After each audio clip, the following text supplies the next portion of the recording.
നമസ്കാരം. കൃത്യത, വ്യക്തത, ധീരത. രാഹുൽ മാങ്കൂട്ടം എന്ന യൂത്ത് കോൺഗ്രസ് നേതാവിനെ CPM ഭയപ്പെടാൻ ഏറ്റവും പ്രധാനപ്പെട്ട 3 കാരണങ്ങൾ ഇതായിരുന്നു. ഒരു വിഷയം രാഹുൽ മാങ്കൂട്ടത്തിൽ ഏറ്റെടുത്താൽ അതിലൊരു സംശയവും ബാക്കിയുണ്ടാവില്ല. കൃത്യമായി, വ്യക്തമായി, ധീരമായി അത് ജനങ്ങളുടെ ഹൃദയത്തിലേക്ക് അടിച്ചേൽപ്പിക്കും. രാഹുൽ ചാനൽ ചർച്ചയിൽ പങ്കെടുത്താൽ എതിരാളികൾക്ക് പിടിച്ചു നിൽക്കാൻ നിവൃത്തിയില്ല. രാഹുൽ തെരഞ്ഞെടുപ്പ് ഗോതയിലിറങ്ങിയാൽ രാഹുൽ തരംഗം സൃഷ്ടിച്ചാണ് മടങ്ങുന്നത്. അതുകൊണ്ടാണ് CPMനെ അതിദയനീയമായി 3-ാം സ്ഥാനത്തെത്തിച്ച് വലിയ ഭൂരിപക്ഷത്തിൽ CPMൻ്റെ പ്രതീക്ഷ തല്ലിക്കെടുത്തി പാലക്കാട് ഉപതെരഞ്ഞെടുപ്പിൽ വിജയിച്ചത്. പാലക്കാടിൻ്റെ ചരിത്രത്തിലെ ഏറ്റവും വലിയ ഭൂരിപക്ഷമായിരുന്നു അത്. കോൺഗ്രസ് പാർട്ടി ഇന്നലത്തെയും ഇന്നത്തെയും കാര്യം മാത്രം ചിന്തിക്കുമ്പോൾ ഭാവിയെക്കുറിച്ച് ചിന്തിച്ച് തീരുമാനമെടുത്ത് നടപ്പിലാക്കുന്ന പാർട്ടിയാണ് CPIM. TP ചന്ദ്രശേഖരനെ 2011 കൊന്നുകളയാൻ CPM തീരുമാനിച്ചത് 2016 കൃത്യമായും വ്യക്തമായും അധികാരത്തിലെത്താനായിരുന്നു. അതുകൊണ്ട് തന്നെ അവർക്കൊരു കാര്യം ബോധ്യപ്പെട്ടു. രാഹുൽ മാങ്കൂട്ടത്തിൽ എന്ന ഒരു നേതാവ് നിലനിന്നാൽ CPMൻ്റെ ഭാവി അനിശ്ചിതത്വത്തിലാവും. CPIM M സ്വരാജിനെ കൊണ്ടും P രാജീവിനെ കൊണ്ടുമൊക്കെ കെട്ടിപ്പൊക്കുന്ന നുണക്കൊട്ടാരങ്ങൾ, ഖജനാവിലെ പണമെടുത്തുകൊണ്ട് പരസ്യം ചെയ്ത് ജനഹൃദയത്തെ ഹൈജാക്ക് ചെയ്യുന്ന സൈബർ തന്ത്രങ്ങൾ, വഴങ്ങാത്തവരെ ഇല്ലാതാക്കാൻ സൈബർ ഗുണ്ടകളെ ഉപയോഗിച്ച് നടത്തുന്ന തേരോട്ടം, ഇതെല്ലാം പൊളിച്ചടുക്കി CPMൻ്റെ തനി നിറം ലോകത്തിന് മുൻപിൽ കാണിച്ചു കൊടുക്കാൻ രാഹുലിനെ പോലെ മറ്റാർക്കും കഴിയില്ലെന്നവർ തിരിച്ചറിഞ്ഞു. അവർ അവരുടെ പതിവ് തന്ത്രം പയറ്റാനിറങ്ങി. ശത്രുവിനെ വളഞ്ഞിട്ട് പിടിക്കുക, അവൻ്റെ സ്വകാര്യതയിലേക്ക് ഇവരുടെ എല്ലാ സംവിധാനവും ഉപയോഗിച്ച് കടന്നു കയറുക, ടെലിഫോൺ ചോർത്തുന്നതടക്കമുള്ള തന്ത്രങ്ങൾ പോലീസിനെ കൊണ്ട് ചെയ്യിപ്പിക്കുക. എന്നിട്ട് എന്താണ് അവൻ്റെ ശത്രുവിൻ്റെ ബലഹീനത, കുഴപ്പമെന്ന് കണ്ടെത്തുക, ആ കുഴപ്പം വെച്ച് അവനെ വീഴ്ത്തുക. അല്പം പഞ്ചാരക്കുട്ടനായിരുന്നതുകൊണ്ട്, ചില സ്ത്രീകളെയെങ്കിലും അതിര് കടന്ന് ഇളക്കാൻ കഴിഞ്ഞതുകൊണ്ട് അതാവട്ടെ വജ്രായുധം എന്ന് CPM തീരുമാനിക്കുന്നു. അങ്ങനെയാണ് രാഹുൽ മാങ്കൂട്ടത്തെ കൃത്യമായി കെണിവെച്ച് വലവിരിച്ച് അവർ പിടിച്ച് ജയിലിലടയ്ക്കുന്നത്. CPM സർക്കിളുകളിലെ സന്തോഷം പറഞ്ഞറിയിക്കാൻ കഴിയുന്നതായിരുന്നില്ല. ആ കെണിയിലേക്ക് കോൺഗ്രസ് നേതാക്കൾ കൂടി തലവെച്ചതോടെ CPM മതിമറന്ന് ആഹ്ലാദിച്ചു. ഇനി രാഹുൽ മാങ്കൂട്ടത്തിൽ മത്സരിക്കുകയില്ല. ഇനി രാഹുൽ മാങ്കൂട്ടത്തിൽ ഒരിടത്തും പോയി CPMനെതിരെ പ്രസംഗിക്കുകയില്ല. ഇനി രാഹുൽ മാങ്കൂട്ടത്തിലിന് UDFന് വേണ്ടി പ്രചരണം നടത്താൻ കഴിയില്ല. ഇനി രാഹുൽ മാങ്കൂട്ടത്തിൽ ചാനൽ ചർച്ചകളിൽ വന്നിരുന്ന് കോൺഗ്രസിന് വേണ്ടി CPMനെ വധിക്കുകയില്ല. ഇതിനേക്കാൾ വലിയൊരു വിജയം ഈ തെരഞ്ഞെടുപ്പിന് മുന്നോടിയായി CPMന് ലഭിക്കുമെന്ന് അവർ പോലും കണക്കുകൂട്ടിയില്ല. ഇത്തരത്തിൽ ചില തന്ത്രങ്ങൾ അവർ അവരുടെ വർഗശത്രുക്കളുടെ എക്കാലത്തും എടുക്കാറുണ്ട്. മറുനാടനെ അടച്ചുപൂട്ടാൻ അവർ നടത്തിയ നീക്കവും ഇതുതന്നെയായിരുന്നു. ഈ തെരഞ്ഞെടുപ്പിൽ മറുനാടൻ്റെ ശബ്ദം ഉയർന്നു കേൾക്കരുത്. രാഹുൽ മാങ്കൂട്ടത്തെ പെണ്ണ് കേസിൽപ്പെടുത്തിയാണ് അവർ ഇല്ലാതാക്കാൻ ശ്രമിച്ചതെങ്കിൽ മറുനാടനെ വർഗീയവാദി എന്ന ചാപ്പകുത്തി ഇല്ലാതാക്കാൻ ശ്രമിച്ചു. ഒരു മുസ്ലിം വിരുദ്ധ നറേറ്റീവ് സൃഷ്ടിച്ച് അത് വ്യാജ പ്രചരണത്തിലൂടെ ജനഹൃദയത്തിലേക്ക് അടിച്ചേൽപ്പിച്ച് മറുനാടനെ പിടിച്ച് ജയിലിൽ അടയ്ക്കാൻ ശ്രമിച്ചു. പക്ഷേ ലക്ഷോപലക്ഷം മറുനാടൻ പ്രേക്ഷകരുടെ പ്രാർത്ഥന, ദൈവത്തിൻ്റെ അസാധാരണമായ അനുഗ്രഹം മറുനാടനെ ആപത്തിൽ നിന്ന് കാത്തു. ഈ തെരഞ്ഞെടുപ്പിലും CPMൻ്റെ വൃത്തികേടുകൾക്കെതിരെ പറയാൻ ത്രാണി ഉണ്ടാക്കി കൊടുത്തു. രാഹുൽ മാങ്കൂട്ടത്തിനെ പൂർണ്ണമായും നിശബ്ദനാക്കി എന്ന് കരുതി ആഹ്ലാദിക്കുകയായിരുന്നു അവർ. പക്ഷേ സഖാക്കളെ കൊണ്ട് കൂട്ടിയാൽ കൂടുന്ന ജന്മമായിരുന്നില്ല രാഹുൽ. രാഹുലിനെ മൂലക്കിരുത്താൻ ശ്രമിച്ചെങ്കിൽ ഇപ്പോൾ രാഹുൽ ഈ തെരഞ്ഞെടുപ്പ് കാലത്ത് CPMന് പുറത്തുണ്ടാവുന്ന രാഹുലിനേക്കാൾ വലിയ ഉപദ്രവം ചെയ്യാൻ കഴിയുന്നു. വാസ്തവത്തിൽ ഈ തെരഞ്ഞെടുപ്പിൽ CPMനെ ഏറ്റവും അധികം കുഴപ്പത്തിലാക്കുന്നത് രാഹുൽ മാങ്കൂട്ടത്തിലാണ്. രാഹുലിനെ തെരഞ്ഞെടുപ്പ് വേദികളിൽ പോകാൻ കഴിയാത്തതുകൊണ്ട് വീട്ടിലിരുന്നു കൊണ്ട് കൃത്യമായി ഡാറ്റ മനസ്സിലാക്കി പ്രതികരിക്കാൻ കഴിയുന്നു. രാഹുൽ മാങ്കൂട്ടത്തിൽ കഴിഞ്ഞ ഏതാനും ദിവസങ്ങളായി സോഷ്യൽ മീഡിയയിലൂടെ ഞെട്ടിക്കുന്ന വീഡിയോകളുമായി രംഗപ്രവേശം ചെയ്യുന്നു. CPMൻ്റെ കള്ളത്തരങ്ങൾ, അവരുടെ അവകാശവാദങ്ങളെല്ലാം പൊളിച്ചെടുക്കുന്നത് കൃത്യമായ സ്റ്റാറ്റിസ്റ്റിക്സ് വെച്ചാണ്. രാഹുൽ മാങ്കൂട്ടത്തിൽ കഴിഞ്ഞ ദിവസം SDPI ബന്ധത്തിൻ്റെ പശ്ചാത്തലത്തിൽ അഭിമന്യുവിനെ CPM വഞ്ചിച്ചതിനെക്കുറിച്ചൊരു വീഡിയോ ചെയ്തു. അത് ഏതാണ്ട് 1 മില്യൺ ആളുകൾ, അതായത് 10 ലക്ഷം ആളുകൾ കണ്ടു. അതിന് തൊട്ടു പിന്നാലെ CPMൻ്റെ ഉറക്കം കെടുത്തിക്കൊണ്ട് രാഹുലിൻ്റെ ഒരു വീഡിയോ പുറത്തു വന്നിരിക്കുന്നു. 2 ദിവസം തികയുന്നതിന് മുൻപ് ആ വീഡിയോ ഇതുവരെ രാഹുലിൻ്റെ ഫേസ്ബുക്കിൽ മാത്രം കണ്ടത് 30 ലക്ഷത്തിലധികം ആളുകളാണ്. ഇത് ഡൗൺലോഡ് ചെയ്ത് ലക്ഷക്കണക്കിന് ആളുകളിലേക്ക് എത്തി എന്നതുകൂടി കണക്കിലെടുത്താൽ ഇതിനോടകം ഈ വീഡിയോ കുറഞ്ഞത് 1 കോടി ആളുകളെങ്കിലും കണ്ടു കാണും. കേരളത്തിലാകെ വോട്ടർമാർ 3 കോടി തികയുകയില്ല എന്നോർക്കണം. അവരിൽ മഹാഭൂരിപക്ഷവും വാർത്തകളോട് താല്പര്യമുള്ളവരല്ല. എന്നിട്ടും 1 കോടിയോളം ആളുകൾ രാഹുൽ മാങ്കൂട്ടത്തിലിൻ്റെ ഈ വീഡിയോ കണ്ടു കഴിഞ്ഞു. വയനാട് ദുരന്തത്തെ എങ്ങനെയാണ് CPIM ഒരു സാമ്പത്തിക സ്രോതസ്സാക്കി മാറ്റിയത്, എന്നിട്ട് അതിൻ്റെ പേരിൽ എങ്ങനെയാണ് ജനത്തെ കബളിപ്പിച്ചുകൊണ്ട് വോട്ട് നേടുന്നത് എന്ന് കൃത്യമായി വ്യക്തമാക്കുന്നു. 778 കോടി രൂപ നമ്മൾ മലയാളികൾ വയനാട് പുനരധിവാസത്തിന് വേണ്ടി മുഖ്യമന്ത്രിയുടെ ദുരിതാശ്വാസ നിധിയിൽ കൊടുത്തു. എന്നിട്ട് 100 കോടി രൂപ പോലും മുടക്കാതെയാണ് അവർ പുനരധിവാസ പദ്ധതിക്ക് രൂപം കൊടുത്തത്. ബാക്കി തുക എവിടെ പോയി? DYFI പിരിച്ച കാശ് 10 മാസം വൈകിപ്പിച്ചപ്പോൾ നേടിയ 1 കോടിയോളം പലിശ ആരടിച്ചു മാറ്റി? ഓർക്കണം, രാഹുൽ മാങ്കൂട്ടത്തിലെ കണക്ക് അവതരിപ്പിക്കുമ്പോൾ സുപ്രധാനമായ 2 കാര്യങ്ങൾ വിട്ടുപോയിട്ടുണ്ട്. ഒന്ന്, കേന്ദ്രം നൽകിയ ഏതാണ്ട് 400 കോടിയിലധികം രൂപയെക്കുറിച്ച് പരാമർശമില്ല. 2, നാടിൻ്റെ നാനാഭാഗത്തുമുള്ള സമ്പന്നരായ മനുഷ്യർ, സന്നദ്ധ സംഘടനകൾ അവിടെ വീട് നഷ്ടപ്പെട്ടവർക്ക് വീടും മറ്റ് സൗകര്യങ്ങളും ചെയ്തു കൊടുക്കാം എന്ന് പറഞ്ഞിട്ട് അത് ഫോളോ ചെയ്യാതെ ഉഴപ്പിക്കളഞ്ഞതിനെക്കുറിച്ച് പറയുന്നില്ല. അവരെ കോർഡിനേറ്റ് ചെയ്തിരുന്നെങ്കിൽ പോലും 1 രൂപ പോലും സർക്കാരിന് മുടക്കേണ്ടി വരുമായിരുന്നില്ല. അത് കോർഡിനേറ്റ് ചെയ്ത് നടപ്പിലാക്കാതിരുന്നത് ജനങ്ങൾ കൊടുത്ത പണത്തിൻ്റെ ഒരു വിഹിതം അടിച്ചു മാറ്റാൻ വേണ്ടിയാണ്.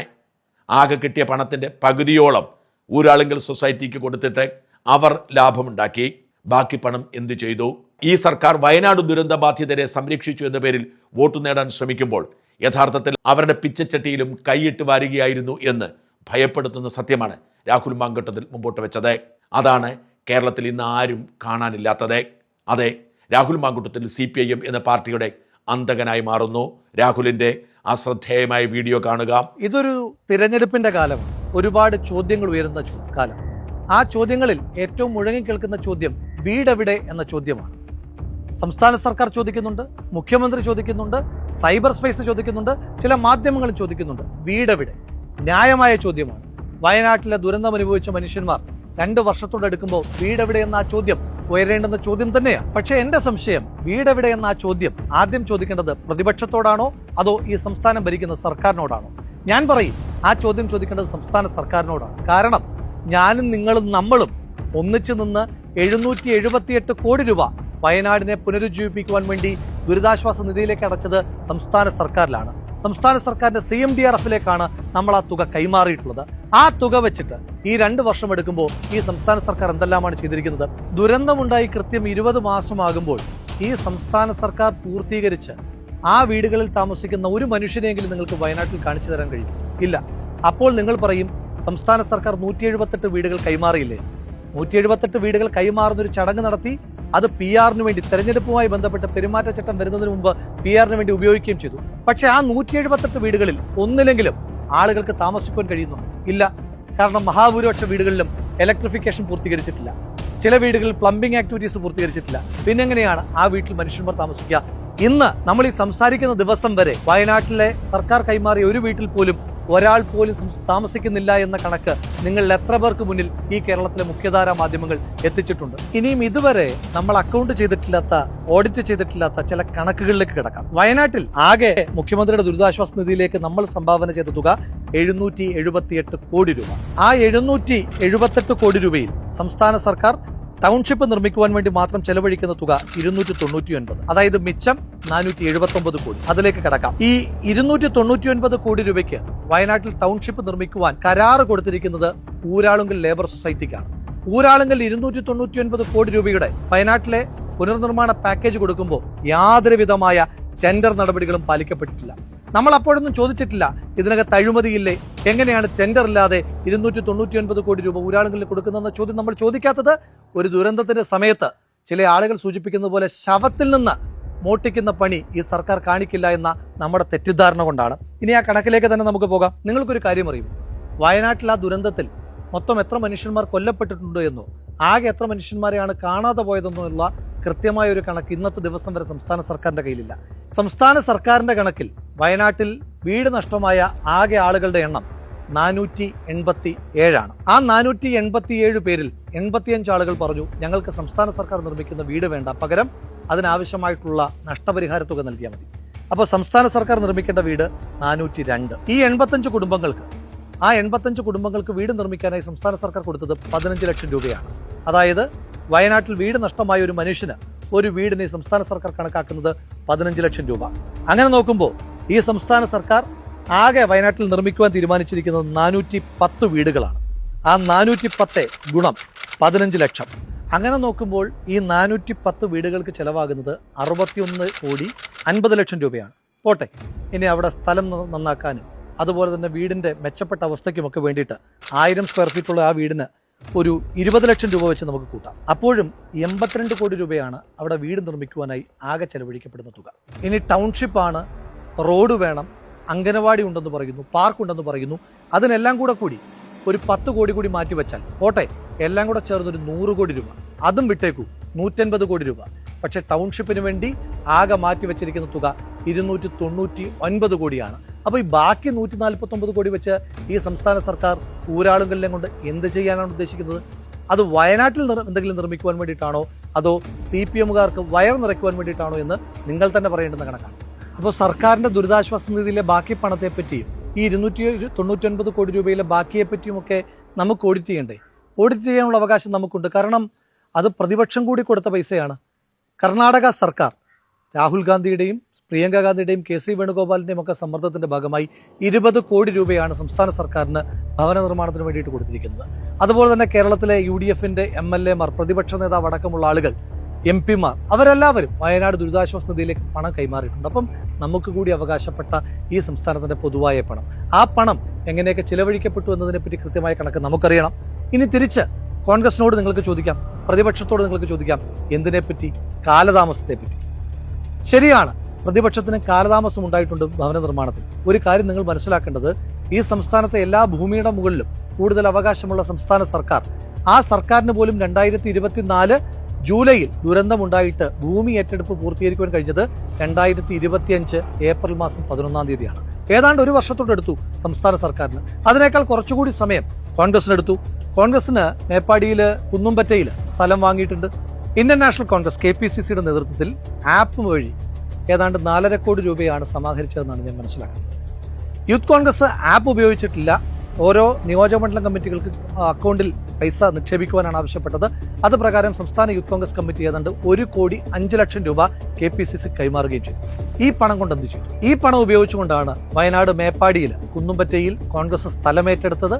ആ സ്ഥലത്ത് നിർമ്മാണ പ്രവർത്തനങ്ങൾക്ക് ആവശ്യമായിട്ട് സ്ഥലം വൃത്തിയാക്കുന്ന പ്രവർത്തനങ്ങളുമായിട്ട് ഇപ്പോൾ മുന്നോട്ട് പോവുകയും ചെയ്യുകയാണ്. ഇനി കണക്കിനെ ഓഡിറ്റ് ചെയ്യുകയാണെങ്കിൽ, ഞാൻ യൂത്ത് കോൺഗ്രസ് പ്രസിഡന്റ് ആയിരിക്കുമ്പോഴാണ് പത്തനംതിട്ടയിൽ വെച്ച് മാധ്യമ സമ്മേളനം നടത്തിയിട്ട് ചോദിച്ചു. ഞാൻ സംസ്ഥാന യൂത്ത് കോൺഗ്രസ് കമ്മിറ്റിയുടെ സ്റ്റേറ്റ്മെന്റ്, ബാങ്ക് സ്റ്റേറ്റ്മെന്റ് എടുത്ത് കൈരളിയുടെ റിപ്പോർട്ടറോടാണ് കൊടുക്കുന്നത്.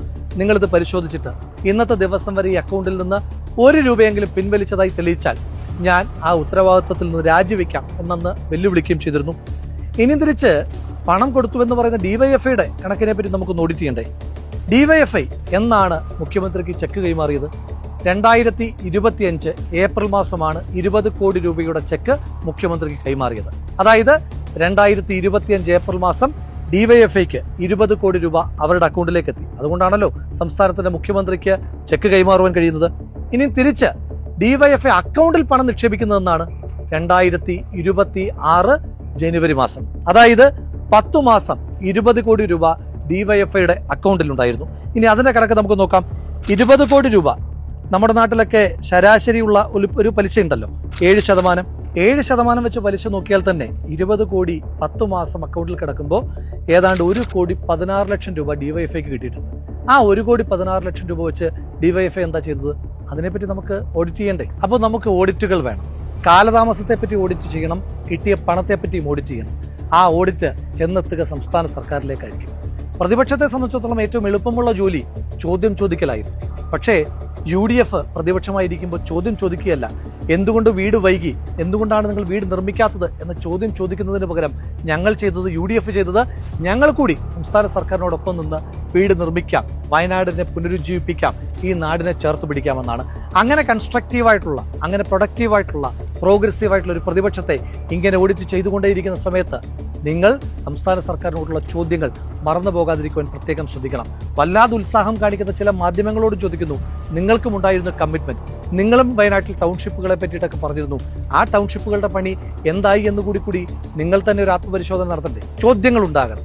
ഉത്തരങ്ങളും വേണം. പക്ഷെ ചോദ്യങ്ങൾ പണം വാങ്ങി ഏകപക്ഷീയമാകരുത്, സംസ്ഥാന സർക്കാരിന് വേണ്ടിയിട്ടുള്ളതാകരുത്. നമുക്കൊരുമിച്ച് സർക്കാരിനോട് ചോദിക്കാം, ഒപ്പമുള്ള ചോദ്യങ്ങൾ പ്രതിപക്ഷത്തോടും ചോദിക്കാം. ചോദ്യങ്ങൾ ചോദിച്ചു തന്നെ നമുക്ക് ഈ തെരഞ്ഞെടുപ്പിനെ നേരിടാം.